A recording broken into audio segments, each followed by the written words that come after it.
Hello everyone. Thank you, my dear subscribers, for your support.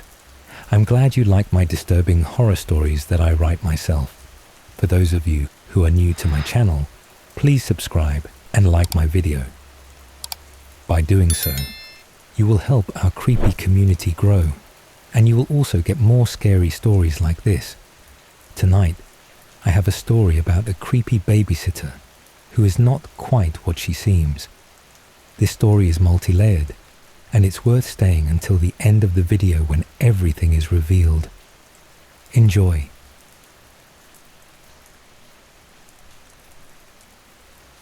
The rain started just as Mom clipped her earrings on. I remember the sound, a hollow click, like bones tapping together. She didn't look at me when I tugged her sleeve. "She's here," I whispered, staring at the headlights cutting through the downpour outside. The car idled in our driveway, its engine a low growl beneath the thunder. Mom sighed, the way she did when I begged for 5 more minutes at the park. "It's just Mrs. Clara, sweetheart, from the church group." Her perfume smelled like fake flowers. "You'll like her, she's nice." Nice. The word slithered down my spine. Mrs. Clara wasn't nice. Mrs. Clara was the face in my window last Tuesday, her cheek pressed to the glass like a slug against a jar. Her eyes had been wrong, too wide, too still, like the taxidermy raccoon Dad shot and mounted in his den. When I screamed, Mom rushed in, but by then, the face was gone. "Overactive imagination," she'd said, like it was a diagnosis. The doorbell rang. I hid behind Mom's legs as she opened it. Rainwater pooled on the porch, but Mrs. Clara's shoes were bone dry. Her smile didn't reach her eyes. They were the same as the ones in the window, glassy, unblinking. "Hello, little one," she said. Her voice was syrup thick, the kind that traps flies. Mum handed her a list of emergency numbers and my bedtime routine. Mrs. Clara hummed while she read it, a tuneless, rasping sound. My skin prickled. I'd heard that hum before, in the dark, after the face disappeared. A lullaby without a melody. "Be good for Clara," Mum said, kissing my forehead. Her lips were cold. The door closed. The car pulled away. Mrs. Clara knelt in front of me, her knees cracking like twigs. Her hand grazed my shoulder, fingers too long, nails yellow and curved. "Your mother never checks the locks," she whispered. Her breath smelled like wet soil. "But I always do." The deadbolt slid shut behind her. She made me hot chocolate. The mug left a ring on the coffee table, red as a bloodstain. I didn't drink it. She watched me from the armchair, humming that same hollow tune, her gaze fixed on the window. My window, the one she'd pressed herself against.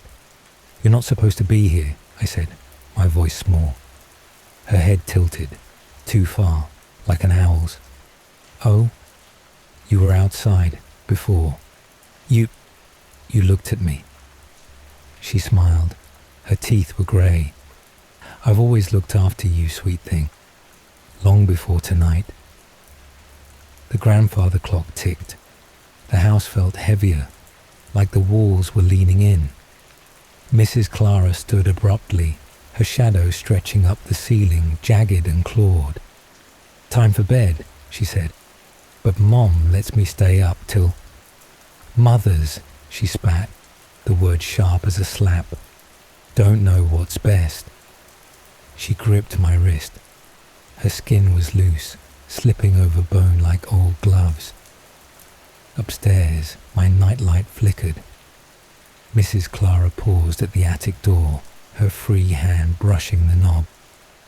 "Don't wander," she said. "The dark doesn't like loud children." She shut my bedroom door.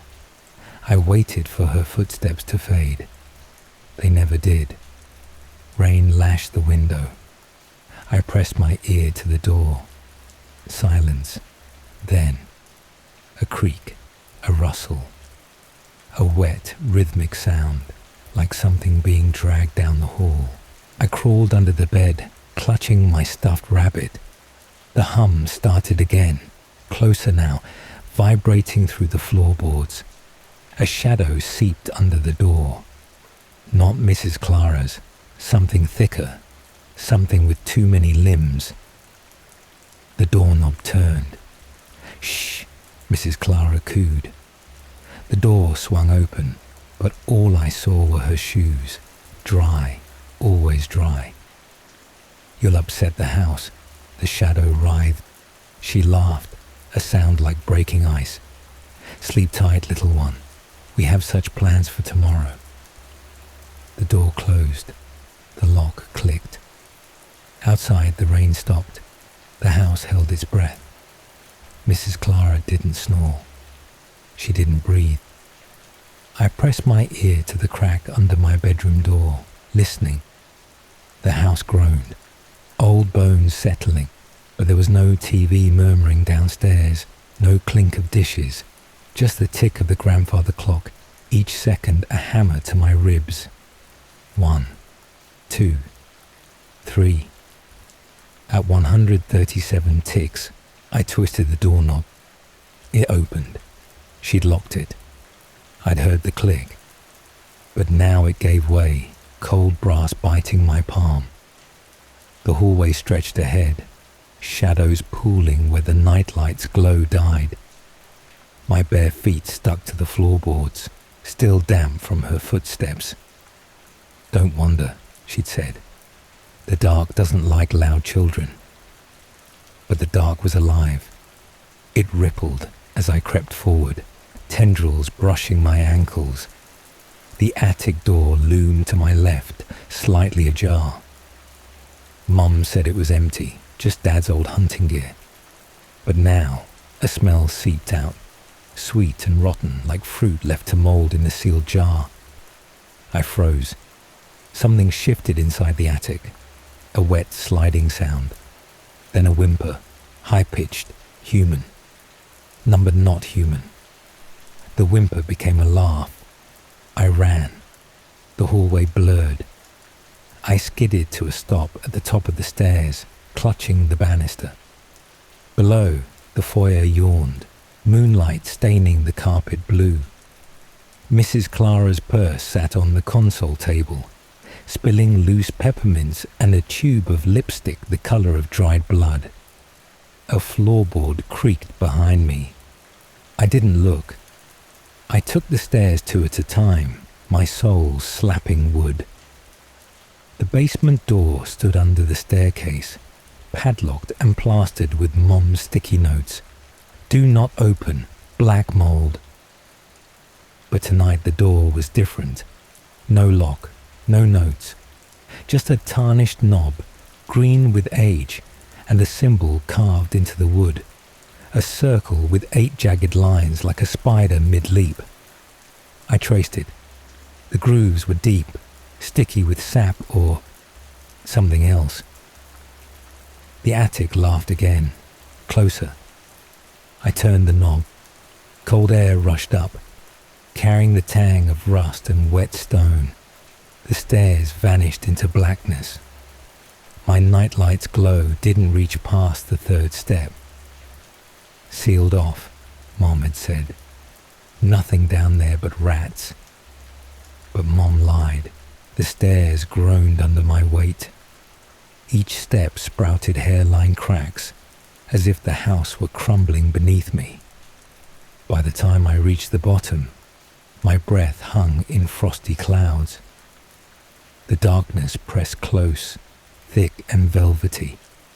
I fumbled for the light pole. A single bulb flickered on, swinging wildly. The basement was a graveyard of furniture. Armchairs shrouded in sheets, a crib with bars like rib bones, a mirror draped in lace. Cobwebs glittered, strung between stacks of National Geographic magazines from the 70s, and in the center of it all, a wooden crate. Clara, 1975, scrawled in flaking red paint. My fingers trembled as I pried open the lid. Dust billowed, burning my eyes. Inside, a newspaper clipping, yellow as old teeth. Local girl, 8, missing after church babysitter hired. The date, October 31st, 1975. A photo of a smiling girl holding a black cat, a lock of hair tied with a pink ribbon. It squirmed when I touched it. A Polaroid. A woman in a floral dress stood beside a child on a porch. The woman was Mrs. Clara. The child was Mom. Number not Mom. Same round cheeks, same cowlick. But the date on the Polaroid's white border read June 12th, 1958. The floor above me creaked. "You shouldn't be here," Mrs. Clara said. I whirled. She stood at the foot of the stairs, her silhouette warped by the swaying bulb. Her eyes reflected the light like a cat's. You're in the picture," I stammered, clutching the Polaroid. "With my grandma, but you look the same. Mothers change." She stepped forward, her shoes leaving no prints in the dust. "They grow old, they forget, they leave." Her jaw unhinged slightly on the last word, teeth glistening. "But the house remembers, I remember." She held up a rusted key, its teeth jagged. "Your mother promised to stay. She swore on your heartbeat, but mothers lie." The walls began to bleed, slow at first, trickles of black oozing from the cracks, then gushing, staining the sheets on the furniture, the stacks of magazines. The crib rattled. "This house has always been mine." Mrs. Clara's voice split, layered with 100 whispers. "Your mother just borrowed it." The key slid into the basement door's lock. Click. The key turned. The door slammed. Darkness swallowed the basement. Mrs. Clara's humming began again, a warped, guttural version of her lullaby, as the walls pulsed like a throat around us. I stumbled backward, tripping over the crate. The Polaroid fluttered to the floor, and in the split second before the bulb died, I saw it change. Mom's face in the photo melted, reforming into Mrs. Clara's. "Mothers always leave," she sang, her voice splintering into echoes. "But I stay, I stay, I stay." The floor quaked. Furniture skittered toward me, sheets billowing like ghosts. A chair leg speared the ground where I'd stood moments before. I scrambled behind the crib, its bars rattling as something inside thrashed. "You're lying," I screamed. "My mum's coming back." Mrs. Clara laughed. The sound unspooled into a dozen voices, children's voices, pleading, screaming, then abruptly silenced. The basement door dissolved, replaced by smooth, sweating stone. "Look around, little one," she crooned. "This house has eaten better children than you." The bulb flickered once, twice. She stood inches away, her dress now a burial shroud, her hair a nest of shadows. Her fingers brushed my cheek, leaving trails of frost. "Let's play a game. Hide, and I'll seek." The bulb burst. I ran blind. The floor sloped upward, stairs materializing underfoot. The attic's rotten sweet smell flooded my nostrils. No, not the attic. But the house shoved me forward. A door I'd never seen yawned open, revealing a room frozen in time.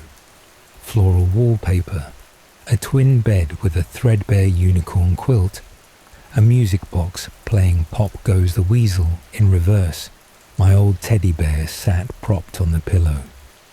Except it wasn't mine, not anymore. Its fur sloughed off in clumps, revealing maggots squirming in the stuffing. The music box sped up, the melody distorting. Mrs. Clara's lullaby slithered under the door. The teddy bear's glass eyes cracked.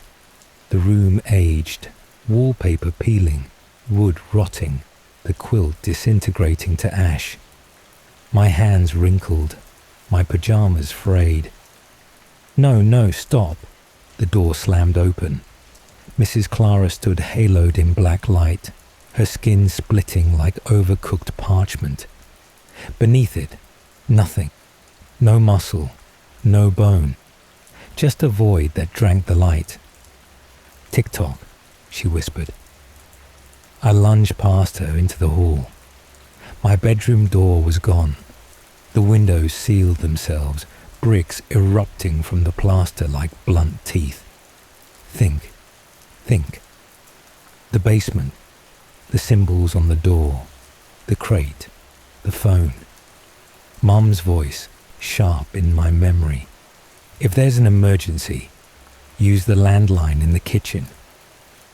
But the kitchen was downstairs, through her. Mrs. Clara's footsteps echoed slow and deliberate. "You can't outrun the house, sweet thing. It's in your blood now. Your mother's blood. Her mother's blood." I ducked into the bathroom, locking the door. The mirror showed my reflection, pale, trembling, a black vein throbbing at my temple. Behind me, the shower curtain stirred. "Don't look. Don't." A small hand, bloated and blue, gripped the curtain. I smashed the mirror with my fist. Shards bit my palm. I grabbed the largest fragment and slipped back into the hall. Mrs. Clara stood at the far end, her head bent at an impossible angle. "You'll join us," she hissed. "You'll feed us." The front door shimmered into view, padlocked, chained, the basement, the phone. I hurled the mirror shard at her. It passed through her chest, ripping a hole in her dress. The void beneath yawned, whispering in tongues. She staggered. I ran.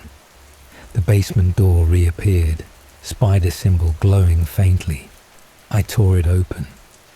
The stairs were slick now, moss-coated, descending into a deeper black.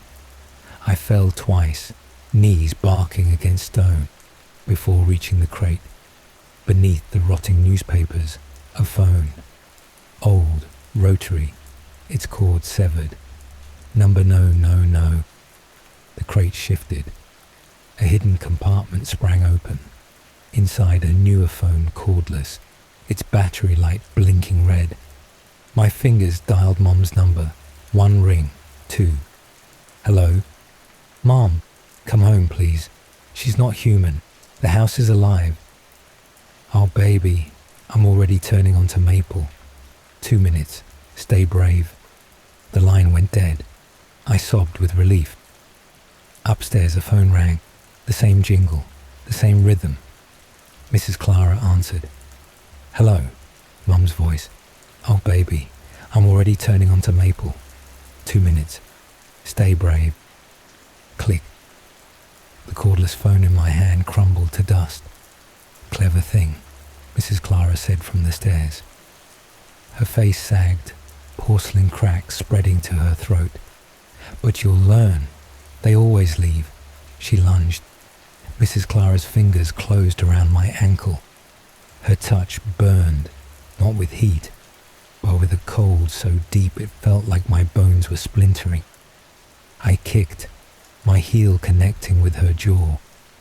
Something cracked, not her, but the air itself, a sound like a glacier splitting. She recoiled, hissing, as I scrambled toward the crate. The symbols, the damn symbols. Carved into the crate's underside, half hidden by rot, the same 8-legged spider from the basement door. I clawed at it, splinters digging under my nails. The wood gave way, revealing a hollow space. Inside lay a necklace, a tarnished silver pendant shaped like a key, and a diary bound in what looked like human skin. Mrs. Clara rose, her body elongating, joints popping. "You can't rewrite the story," she gargled, her voice flooding the basement like sewage. "It's written in their bones. Your bones." I clutched the pendant. It seared my palm. The pain cleansing, like fire sterilizing a wound. The diary fell open to a page marked with a child's fingerprint in brown ink. "She takes the ones the mothers forget," the entry read, the handwriting frantic. "Break the key. Break the chain. Break yourself if you have to." A photo slipped out. Mrs. Clara standing beside a woman who looked like Mom, both holding shovels in front of a fresh grave. The date, yesterday. The walls screamed. Mrs. Clara lunged. I swung the pendant like a blade. It connected with her chest and she shrieked, the sound peeling paint from the walls. Black smoke poured from the wound, reeking of burnt hair and forgotten birthdays. The house bucked, floorboards snapping, pipes exploding, as I sprinted upstairs. The foyer was a carcass. The front door hung crooked, its hinges ripped loose. Beyond it, the driveway stretched into a forest that hadn't been there before, trees gnarled, roots squirming like tentacles. Mum's headlights cut through the fog, approaching fast. "No," Mrs. Clara wailed behind me. "She's mine." The necklace grew hot. The diary's pages fluttered open, revealing a final entry. "The key is the lock. The child is the door." Mum's car skidded to a stop. She leapt out, arms wide. "Come on, baby, now!" I ran. Mrs. Clara's shadow overtook me, a stain spreading across the grass. "Take it," I screamed, hurling the pendant at Mom. She caught it and smiled. The silver key melted in her grip, becoming liquid, then vapor. Mum's eyes rolled back, her mouth stretching into a grin too wide for her face. "Thank you," she whispered in Mrs. Clara's voice. "Mothers always come back." The house collapsed inward, sucking itself into a singularity of splinters and screams. The forest dissolved, replaced by a field of crooked headstones. My knees gave out. Mom, or what was left of her, loomed over me, humming the lullaby. What did you do?" I choked. She knelt, her hands cupping my face. They were young now, smooth and unlined, but her eyes were voids. "I tried to stay, darling. I really did. But the house, it hungers, and a mother's love isn't enough." Her thumb brushed my cheek, leaving a frostbite kiss. "Don't worry. We'll find a new home soon." The headstones shifted. Names surfaced in the moss. Clara Margaret Elaine Dinah, my mother's name, my grandmother's, my own. She bundled me into the car. The engine roared, hungry. As we sped down the vanishing road, I stared at the rearview mirror. Mum's reflection winked. "Look," she said, nodding ahead. A new house waited in the distance, its windows lit with a familiar glow. A shadow moved behind the glass, a face wide-eyed and trembling. A child's face. Mum hummed again, off-key. The road swallowed us whole,